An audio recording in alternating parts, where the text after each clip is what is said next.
Hello viewers, welcome to Jerish world. இன்னைக்கு நம்ம பார்க்க போற ரெசிபி Kuboos. இத வந்து Arabian Bread ன்னு சொல்லுவாங்க. இப்போ வாங்க எப்படி பண்றதுன்னு பார்க்கலாம். இப்போ first ஒரு small glass warm water எடுத்துக்கோங்க. அதுல 1 spoon yeast add பண்ணிக்கோங்க. ஆட் பண்ணிட்டு அதோட சேர்த்து ஒரு 1.5 spoon அளவுக்கு sugar add பண்ணிக்கோங்க. ஆட் பண்ணிட்டு ரெண்டையும் நல்லா mix பண்ணி வைங்க. நல்லா mix பண்ணி விட்டதுக்கு அப்புறமா க்ளோஸ் பண்ணி வச்சிருங்க. 10 minutesல ferment ஆயிடும். அதுக்கு அப்புறமா நம்ம ரெடி பண்ண ஆரம்பிக்கலாம். பாருங்க நம்ம ரெடி பண்ண ஈஸ்ட் வந்து நல்லா ஃபர்மெண்ட் ஆயிடுச்சு. இப்போ நம்ம ஸ்டார்ட் பண்ணலாம். இப்போ வந்து ஒரு 1/2 kg மைதா எடுத்துர்க்கேன். அதில் ஒரு 1/2 ஸ்பூன் அளவுக்கு சால்ட் ஆட் பண்ணிக்கலாம். ஆட் பண்ணிவிட்டு நல்லா மிக்ஸ் பண்ணி விடுங்க. மிக்ஸ் பண்ணிவிட்டு நம்ம ஃபர்மெண்ட் பண்ணி வச்சுருந்த ஈஸ்ட்டை கொஞ்சம் கொஞ்சமாக ஆட் பண்ணி நல்லா மிக்ஸ் பண்ணி விடுங்க.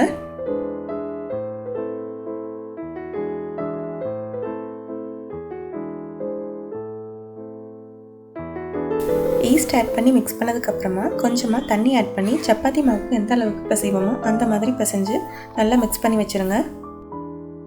பாருங்கள் கையில் தொட்டால் ஒட்டவே இல்லை. இந்த கன்சிஸ்டன்சிக்கு நீங்கள் வந்து பிசைஞ்சு எடுத்துக்கிட்டிங்கன்னா கரெக்டாக இருக்கும்.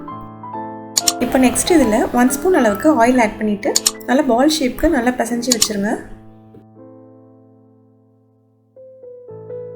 ஆயில் ஆட் பண்ணி பிசைஞ்சதுக்கு அப்புறமா ஒரு வெட் கிளாத் எடுத்து இது மேலே இந்த மாதிரி கவர் பண்ணி வச்சுருங்க. கவர் பண்ணி வச்சுட்டு ஒரு 2 hours இது இப்படி ரெஸ்ட்டில் இருக்கட்டும். ஆஃப்டர் 2 hours பார்த்தீங்க அப்படின்னா இது டபுள் தி அமௌண்ட்டாக இருக்கும். நல்லா ஃப்ளஃபியாக வந்திருக்கும். ஆஃப்டர் 2 hours ஆயிடுச்சு. பாருங்கள் எந்த அளவுக்கு ஃப்ளஃபியாக வந்திருக்கு அப்படின்ட்டு. இப்போ இந்த வெட் கிளாத் எடுத்துகிட்டு நல்லா ஒரு தடவை பிசைஞ்சு வச்சுருங்க. ஈஸ்ட் ஆட் பண்ணியிருக்கனால இந்த மாவு ரொம்ப சாஃப்டாக இருக்கும்.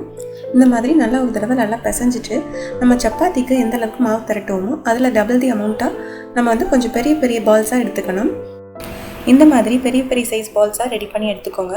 எனக்கு வந்து 1/2 kg மாவுக்கு 10 பால்ஸ் ரெடி பண்ண முடிஞ்சுது. சப்பாத்திக்கு எந்த சைஸில் மாவு உருட்டி எடுப்பீங்களோ அது டபுள் தி அமௌண்ட் தான் ஒரு குபூஸ்க்கு சரியாக இருக்கும். இப்போ சப்பாத்தி தேய்க்கிற போர்டில் கொஞ்சமாக மைதா மாவு ஸ்ப்ரெட் பண்ணிவிட்டு ஒவ்வொரு உருண்டையாக எடுத்து இந்த மாதிரி லைட்டாக ப்ரெஸ் பண்ணி விடுங்க. அதுக்கப்புறமா மாவை வந்து திரட்டலாம். சப்பாத்திக்கு எப்பயுமே மாவு கொஞ்சம் தின்னாக தேய்ப்போம். பட் குபூஸ்க்கு வந்து கொஞ்சம் திக்காக இருக்கணும் மாவு. அப்போ தான் அது ஃப்ளஃபியாக நல்லா உப்பி வரும்.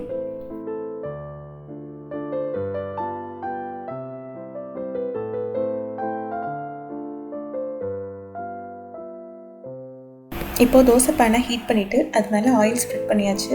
இப்போ இதில் மாவு அந்த மாதிரி வச்சுட்டு ஆயில் இல்லாமையும் நம்ம பண்ணலாம். ஆயில் இல்லாமல் நார்மலாக தோசை பேனில் போட்டும் பண்ணலாம் நம்ம. இப்போ பாருங்கள் ஒரு 2 minutes ஆயிடுச்சு. லைட்டாக பபிள் வர ஸ்டார்ட் ஆகுது. இந்த ஸ்டேஜில் நம்ம ஃப்ளிப் பண்ணி போடணும். தென் அகெயின் ஒரு 2 minutes வெயிட் பண்ணிங்க அப்படின்னா நல்லா ஃப்ளஃபியாக உப்பி வரும். பாருங்கள் எந்த அளவுக்கு நல்லா உப்பி வருது அப்படின்ட்டு.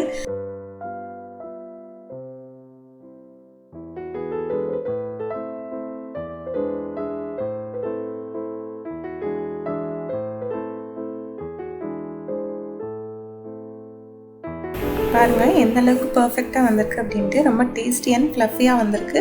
கண்டிப்பாக இது வரைக்கும் நீங்கள் ட்ரை பண்ணல அப்படின்னா இனிமேல் ட்ரை பண்ணி பாருங்கள்.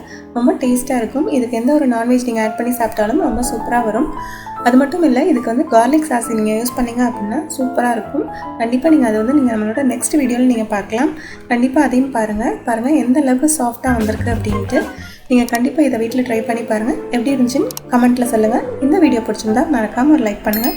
உங்கள் ஃப்ரெண்ட்ஸ்க்கும் ஒரு ஷேர் பண்ணுங்கள். இன்னும் நம்ம சேனலை சப்ஸ்கிரைப் பண்ணுங்கள். ஃபியூச்சர் அப்டேட்ஸ் பார்க்குறதுக்காக மறக்காமல் பெல் ஐக்கானை கிளிக் பண்ணுங்கள்.